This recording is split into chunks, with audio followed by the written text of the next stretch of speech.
സർവശക്തനും പിതാവുമായ ദൈവമേ, അങ്ങയിലും സ്വതന്ത്ര അങ്ങയുടെ ഏകജാതനായ യേശുക്രിസ്തുവിലും ജീവദാതാവായ പരിശുദ്ധാത്മാവിലുള്ള വിശ്വാസം ഞങ്ങൾ ഏറ്റുപറയുന്നു. അങ്ങയുടെ പ്രിയപ്രദമായ യേശുക്രിസ്തുവിനെ ഞങ്ങളുടെ ജീവിതത്തിൻ്റെ രക്ഷകനും ഞങ്ങളുടെ വാക്കുകളും പ്രവൃത്തികളും അങ്ങേക്ക് സാക്ഷികളായി ജീവിച്ചതാണെന്ന് ഞങ്ങൾ വാഗ്ദാനം ചെയ്യുന്നു. ഞങ്ങളുടെ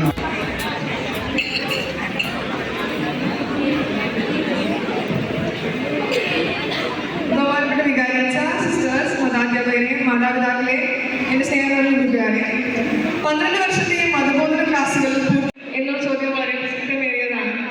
നാം പണ്ട് തുടങ്ങി കേട്ടേണ്ട ഒരു കഥയായിരുന്നു. ഒരു അമ്മാവ വെള്ളം കോരാൻ പോയ കഥ. മലമുകളിൽ നിന്ന് 2 കുടവുമായി താഴെ വരുന്നു. 2 കുടത്തിൽ ഒന്ന് പൊട്ടിയതായിരുന്നു, മറ്റൊന്നും ഉണ്ടായിരുന്നു. രണ്ടിനും അമ്മാവ വെള്ളം കോരി മുകളിലെത്തുമ്പോൾ ഒന്നിന് മാത്രമേ വെള്ളം മുഴുവനുമായി ഉണ്ടായിരുന്നുള്ളൂ, മറ്റൊന്ന് പകുതിയേ ഉണ്ടായിരുന്നുള്ളൂ. ഇത് കണ്ട നല്ല കുടം പുതിയ കുടത്തെ എപ്പോഴും കളിയാക്കുമായിരുന്നു. ഒരിക്കൽ തൻ്റെ കുറവുകൾ മനസ്സിലാക്കിയ കുടം അമ്മാമ്മയോട് പറഞ്ഞു, അമ്മാമ്മേ, എന്നെക്കൊണ്ട് പകുതി വെള്ളമേ എടുക്കാൻ പറ്റുള്ളൂ. സോ എന്നെ ഉപയോഗിക്കുന്നതിൽ നല്ലത് അമ്മാമ്മ പുതിയൊരു കുടം മേടിച്ചോ എന്ന് പറയുകയും അതിന് മറുപടിയായി അമ്മാമ്മ പറയുകയും ചെയ്തു, നിന്റെ കുറവുകളെ അംഗീകരിച്ച് നിന്നെ എൻ്റെ കൂടെ ചേർത്ത് നിർത്താനാണ് എനിക്ക് ആഗ്രഹമെന്ന് അമ്മാമ്മ പറഞ്ഞു. ഇതുപോലെ 12 വർഷം കഴിഞ്ഞ് പടിയിറങ്ങുമ്പോൾ വിള്ളൽ വീണ കുടത്തെ പോലെ നാം ഏത് സാഹചര്യങ്ങളിലായിരുന്നാലും എന്തൊക്കെ കുറവുകൾ നമുക്കുണ്ടായിരുന്നാലും നന്മയും സ്നേഹവും കരുണയും മറ്റുള്ളവർക്ക് നൽകാൻ നമുക്ക് കഴിയണം. നമ്മുടെ ഔട്ട്റീച്ച് പ്രോഗ്രാം, അതേപോലെ അടുത്ത ഫാമിലി പ്രോഗ്രാം ഒക്കെ നമുക്ക് അതിനുള്ള വഴികളാണ് ഒരുക്കി തന്നത്. ഈ മതപഠന ക്ലാസ്സുകളിലൂടെ നാം സഭയെക്കുറിച്ചും കൂദാശകളെക്കുറിച്ചും വിശുദ്ധ കുർബാനയെക്കുറിച്ചുമൊക്കെ മറ്റും വിശദീകരിച്ച് അറിയുകയുണ്ടായി. ഇതിന് നമ്മെ സഹായിച്ച ബഹുമാനപ്പെട്ട വികാരിയച്ഛനോടും സിസ്റ്റേഴ്സ്, മതാധ്യാപകരോടും പ്രത്യേകമായി ഞങ്ങളെ ഈക്വൽ കൊടുത്ത ജിതൻ ബ്രദറിനോടും എല്ലാവരോടും ആത്മാർത്ഥമായി ഞാൻ നന്ദി പറയുന്നു. നിങ്ങളുടെ പ്രാർത്ഥനയിൽ ഞങ്ങളെ കൊണ്ടുപോകുക. Thank you. അധ്യാപകരോട് എത്തിയിട്ടുണ്ട്. അപ്പം ഞങ്ങൾ ഒരു പൂവെടുത്ത് എല്ലാവരെയും പങ്കെടുക്കാൻ ആഗ്രഹിക്കുകയാണ്. ഓരോരുത്തരായിട്ട് 1ാം ക്ലാസ്സിൽ ചേർന്നതാണ്. ചേർന്നിട്ട് നിങ്ങളുടെ പോലെ തന്നെ ഞങ്ങൾക്ക് വരാനുള്ള മടിയായിരുന്നു. ശരിക്കും എല്ലാവർക്കും മടി ഉണ്ടാവുമല്ലോ.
എല്ലാവരും അവരുടെ ഈ ഒരു എക്സ്പീരിയൻസ് നിങ്ങളായിട്ട് ഷെയർ ചെയ്യും.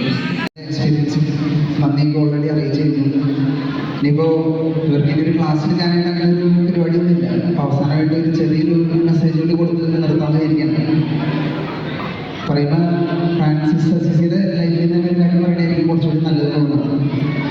ഒരിക്കലും മിസ്റ്റർ ഫ്രാൻസിസ് അസീസി എൻ്റെ ഏറ്റവും ഇഷ്ടപ്പെട്ട ശിഷ്യനായിരുന്ന ലയോ സഹോദരനെയും കൂട്ടി വചനം പ്രഘോഷിക്കാനായിട്ട് പോകും. നിങ്ങളിത് ശ്രദ്ധിച്ചിരിക്കുന്നതുകൊണ്ടാണ്, നിങ്ങൾക്ക് വളരെ അത്യാവശ്യമുള്ള കാര്യമാണ്. അപ്പോൾ അവിടുത്തെ ഈ അസീസി നഗരത്തിലൂടെ വചനം പ്രഘോഷിക്കാനായിട്ട് ലയോനെ കൂട്ടിക്കൊണ്ട് പോയി. ഈ നഗരത്തിലെ മെയിനായിട്ടുള്ള എല്ലാ സ്ഥലങ്ങളിലൂടെയും ആൾക്കൂട്ടമൊക്കെ ഉള്ള സ്ഥലത്തിലൂടെയൊക്കെ ഈ ഫ്രാൻസിസ് അസീസി അതുപോലെ ലയോ സഹോദരനും കൂടി പോകുന്നുണ്ടെങ്കിലും ഒരാളോട് പോലും അവിടെ വചനം പ്രഘോഷിക്കുന്നൊന്നുമില്ലല്ലോ, ഒരാളോട് പ്രസംഗിക്കുന്നില്ല. പ്രത്യേകിച്ച് ബൈബിളെടുത്ത് അല്ലെങ്കിൽ സുവിശേഷം എടുത്ത് വചനം വായിച്ചിട്ട് പ്രസംഗിക്കണമൊന്നുമില്ല. പക്ഷെ കാണുന്നവരോടൊക്കെ ജസ്റ്റ് ഒന്ന് തിരിച്ചു പോകാൻ മാത്രമേ ഉള്ളൂ. അങ്ങനെ വൈകുന്നേരമായപ്പോൾ തിരിച്ച് ആശ്രമത്തിലെത്തി കഴിഞ്ഞപ്പോൾ ഈ ലയോ സഹോദരൻ ചോദിക്കുന്നുണ്ട്, നമ്മൾ വചനം പ്രഘോഷിക്കാനായിട്ടല്ലേ പോയത്, പക്ഷെ നമ്മൾ ഒരാളോട് പോലും സംസാരിച്ചില്ലല്ലോ, ഒരാളോട് പോലും പ്രസംഗിച്ചില്ലല്ലോ എന്ന്. അപ്പോൾ മിസ്റ്റർ ഫ്രാൻസിസ് അസീസി പറഞ്ഞു കൊടുക്കുന്ന ഒരു മറുപടി ഉണ്ട്. നമ്മളൊക്കെ വചനം പ്രഘോഷിക്കേണ്ടത് വാക്കുകൾ കൊണ്ടല്ല, നമ്മുടെ ജീവിതകാലം മുഴുവൻ വചനം പ്രഘോഷിക്കണം, പക്ഷേ ആവശ്യമുള്ളപ്പോൾ മാത്രം വാക്കുകൾ ഉപയോഗിക്കുകയാണ്. പ്രിയമുള്ളവർ, ഇന്ന് നിങ്ങൾ ഈ 12ാം ക്ലാസ്സിൽ കഴിഞ്ഞ് വിശ്വാസ പ്രഖ്യാപനം കഴിഞ്ഞിട്ട് പുറത്തേക്ക് ഇറങ്ങാണ്. എനിക്ക് തോന്നുന്നില്ല നിങ്ങളുടെ ആരെങ്കിലും ഇതുപോലെ വചനം പ്രഘോഷിക്കാനായിട്ട് പോകുന്നതെന്ന് എനിക്ക് തോന്നുന്നില്ല. പക്ഷേ നമ്മുടെ ജീവിതം തന്നെയാണ് വചനം പ്രഘോഷമാക്കേണ്ടത്. നമ്മുടെ ജീവിതത്തിലൂടെയാണ് മറ്റുള്ള ക്രിസ്തുവിനെ തിരിച്ചറിയുന്നത്. അപ്പം അതിനായിട്ടുള്ളൊരു അനുഗ്രഹം നിങ്ങൾക്ക് ലഭിക്കട്ടെ, അതിനായിട്ട് നിങ്ങൾക്ക് സാധിക്കട്ടെ എന്ന് പ്രാർത്ഥിക്കുന്നു, ആശംസിക്കുന്നു. അതുപോലെ ഈ ഒരു ക്ലാസ്സിൻ്റെ ഒരു അനുഭവം പറയുകയാണെങ്കിൽ, ഞാൻ ഇതിൽ ക്യാൻസർ പഠിപ്പിച്ചിട്ടുള്ളതിൽ 23 പേര്, ഈ ഒരു നമ്പർ വരുന്നത് ആദ്യമായിട്ടാണ്. അതായത് വളരെ കുറവായിരുന്നു കഴിഞ്ഞ കൊല്ലങ്ങളിലാണെങ്കിലും 15-ന് താഴെയായിരുന്നു കുട്ടികളുടെ നമ്പർ. ഈ പ്രാവശ്യം 23 പേര് ഉണ്ടായിരുന്നുകൊണ്ട് കുറച്ച് മാനേജ് ചെയ്യാനായിട്ട് തുടക്കത്തിൽ ബുദ്ധിമുട്ടുണ്ടായിരുന്നു. പിന്നെ എല്ലാവരും നമുക്കറിയാം ഈ പ്രായത്തിൻ്റെ ഒരു പ്രത്യേകതയാണ്, ഇപ്പോഴും ഇച്ചിരി അലമ്പൊക്കെ ഉണ്ടാവും. അപ്പം അതുകൊണ്ട് തുടക്കത്തിൽ കുറച്ച് സ്ട്രിക്റ്റ് ആയിരുന്നു. പലപ്പോഴും സ്റ്റുഡൻസിൻ്റെ ഭാഗത്തു നിന്നുണ്ടായിരുന്ന എന്നെ പറ്റിയുള്ള കമൻറ്റ്, ബ്രദർ കുറച്ചുകൂടി ഫ്രണ്ട്ലി ആവണമെന്നാണ്. പക്ഷേ ക്ലാസ്സിൽ ഫ്രണ്ട്ലി ആയി കഴിഞ്ഞാൽ അവസ്ഥ എന്തായാലും എനിക്കറിയാം, കുറേയൊക്കെ ഇവർക്കും അക്സെപ്റ്റ് ചെയ്യാവുന്നുള്ളൂ. അപ്പോൾ അതുകൊണ്ട് പരമാവധി ക്ലാസ്സിലൊക്കെ കുറച്ച് സ്ട്രിക്റ്റ് ആയിട്ടുണ്ട്. പിന്നെ ഇടയ്ക്ക് ചിലവരൊക്കെ ക്ലാസ്സിൽ നിന്ന് പുറത്തിറക്കി വിടണമെന്നുണ്ട്, ദേഷ്യം വന്നിട്ട് എനിപ്പിച്ച് നിർത്തണമെന്നുണ്ട്. പക്ഷേ വ്യക്തിയായിട്ട് അധികം ആരെയും ഹർട്ട് ചെയ്തിട്ടില്ല എന്നാണ് ഞാൻ വിശ്വസിക്കുന്നത്. ഇപ്പം അങ്ങനെ ആരെങ്കിലും ബുദ്ധിമുട്ടുണ്ടായിട്ടുണ്ടെങ്കിൽ ക്ഷമിക്കുക. പിന്നെ നിങ്ങൾ ശ്രദ്ധിച്ചിട്ടുണ്ടാവും, നമ്മൾ ക്ലാസ്സിൽ നിന്ന് പുറത്തിറങ്ങി കഴിഞ്ഞാൽ പിന്നെ ഒരിക്കലും ഞാൻ നിങ്ങളുടെ അടുത്ത് അത്ര വലിയ സ്ട്രിക്റ്റ് ആയിട്ട് നിൽക്കാനോ അല്ലെങ്കിൽ ഒരു ക്ലാസ് ടീച്ചർ സ്റ്റുഡൻ്റ് ആ ഒരു റിലേഷനിൽ നിൽക്കാനായിട്ട് ഞാൻ ഒരിക്കലും നോക്കിയിട്ടില്ല. എപ്പോഴും ഫ്രണ്ട്ലി ആയിട്ട് നിൽക്കാനായിട്ട് ശ്രമിച്ചിട്ടുള്ളൂ. അത് ചിലർക്കെങ്കിലും മനസ്സിലായിട്ടുണ്ടാവുന്നതായിരിക്കുന്നു. അപ്പോൾ ഇനിയും നമ്മൾ തമ്മിലുള്ള ഈ ഒരു ബന്ധം നിലനിർത്തുവാനായിട്ട് സാധിക്കട്ടെ. നിങ്ങൾക്ക് ഈ പള്ളിയുമായിട്ട് കൂടുതൽ അടുത്ത് പ്രവർത്തിക്കാനായിട്ട്, പ്രത്യേകിച്ച് നമുക്കറിയാം കുറേ സംഘടനകളൊക്കെ ഉണ്ട് നമ്മുടെ പള്ളിയിൽ. അപ്പോൾ നിങ്ങൾക്ക് സമയം കിട്ടുമ്പോഴൊക്കെ ഇങ്ങനെ KCY ഇങ്ങനെയുള്ള സംഘടനകളൊക്കെ ചേർന്ന് പ്രവർത്തിക്കുക, പള്ളിയുമായിട്ടും അതുപോലെ നമ്മുടെ ഇടവകക്കാരൊക്കെ ആയിട്ട് നല്ലൊരു ബന്ധം നിലനിർത്താനായിട്ട് നിങ്ങൾക്ക് സാധിക്കണം. അങ്ങനെയാണെങ്കിൽ തീർച്ചയായിട്ടും ഈ ഫ്രാൻസിസ് പറഞ്ഞതുപോലെ വചനം പ്രഘോഷിക്കാതെ തന്നെ ക്രിസ്തുവിനെ മറ്റുള്ളവർക്ക് കാണിച്ചു കൊടുക്കാനായിട്ട് നിങ്ങൾക്ക് എല്ലാവർക്കും സാധിക്കും. അപ്പം അതിനായിട്ടുള്ള കൃപാവരം സർവേശ്വരൻ തരട്ടെ എന്ന് ഒരിക്കൽ കൂടി പ്രാർത്ഥിക്കുന്നു. എല്ലാവർക്കും നന്ദി. പ്രത്യേകിച്ച് എൻ്റെ ഈ 12ാം ക്ലാസ്സിലെ എല്ലാ സ്റ്റുഡൻസിനും നന്ദി പറഞ്ഞിട്ട് നിർത്തുന്നു.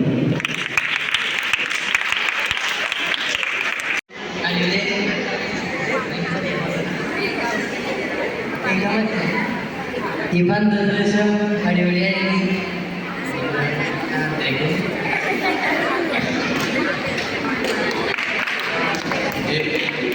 ഈ 12 ദിവസം വളരെ നല്ല എല്ലാ ടീച്ചർമാരോടും ഞാൻ നന്ദി പറയുന്നു. ഈ 12 വർഷം വളരെ നന്നായിരുന്നു. നന്ദി. 12 വർഷം പഠിപ്പിച്ച എല്ലാ ടീച്ചർമാർക്കും ഞാൻ നന്ദി പറയുന്നു. 12 വർഷം അടിപൊളിയായിരുന്നു. ഇവിടുന്ന് പോകുന്നു സങ്കടപ്പെടുന്നു.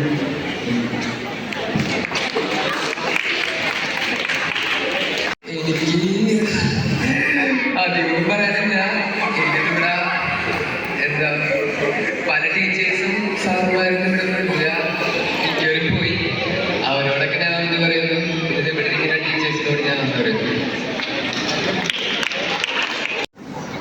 ഈ 12 വർഷക്കാലം ഞങ്ങളെ പഠിപ്പിച്ചാൽ ഒരുപാട് നന്ദി പറയാനുണ്ട്. വിശ്വാസപരിശീലനത്തിന് ഞങ്ങളെ സഹായിച്ച അധ്യാപകർക്ക് ഞങ്ങൾ നന്ദി പറയും.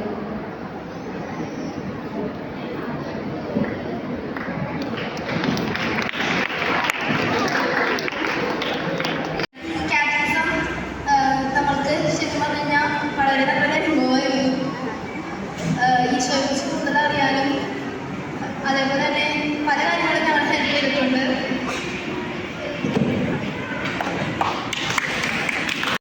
നല്ലൊരു എക്സ്പീരിയൻസ് ആയിരുന്നു. കുറേ നല്ല കാര്യങ്ങളൊക്കെ പഠിക്കാൻ പറ്റി. പിന്നെ ഞങ്ങളെ 12 വർഷക്കാലം സഹായിച്ച എല്ലാ ടീച്ചേഴ്സിനും ഈ 12 വർഷം ഞങ്ങളെ സഹായിച്ച ടീച്ചേഴ്സിന് ഞങ്ങൾ നന്ദി പറയുന്നു. കാറ്റീസ് നല്ല അടിപൊളിയായിരുന്നു. ഞങ്ങൾ എന്തായാലും മിസ് ചെയ്യും. നിങ്ങൾക്ക് ഇനി അടുത്ത ഞായറാഴ്ച കാറ്റീസിൻ്റെ കുർബാനയൊക്കെ വരുമ്പോൾ നിങ്ങൾ കുടുംബ കാണുമ്പോൾ ഞങ്ങൾ വളരെയായിട്ട് മിസ് ചെയ്യും. അപ്പോൾ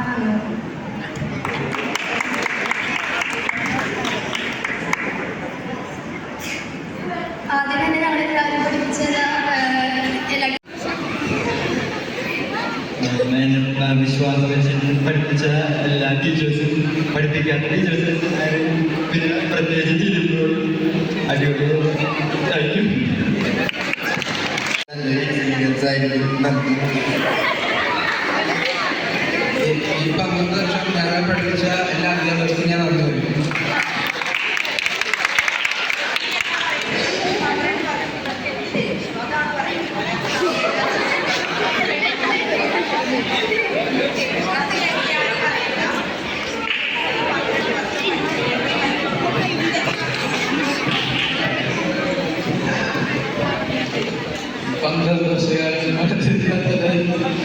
ഒന്നാം ക്ലാസ് തൊട്ട് 12 ക്ലാസ് എല്ലാ ടീച്ചർമാർക്കും നന്ദി.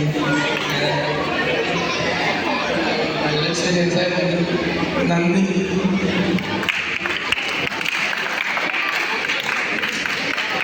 വർഷക്കാലം നല്ല എന്താ പറയുക എക്സ്പീരിയൻസ് എന്ന് പറയുമ്പോൾ എല്ലാ ഞായറാഴ്ചകളിലും വന്ന് കുർബാനയും കൂടി പിന്നെ എല്ലാ ടീച്ചേഴ്സിനോടും നന്ദി പറയുന്നു.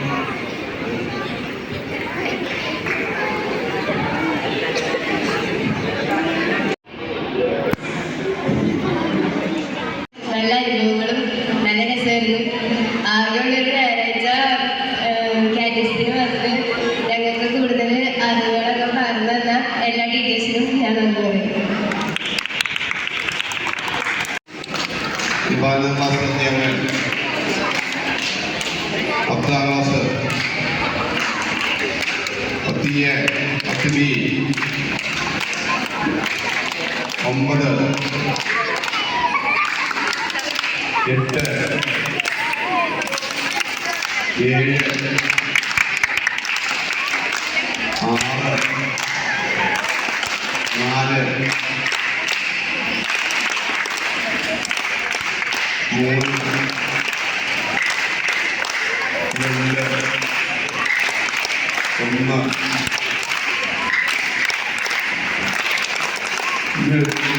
1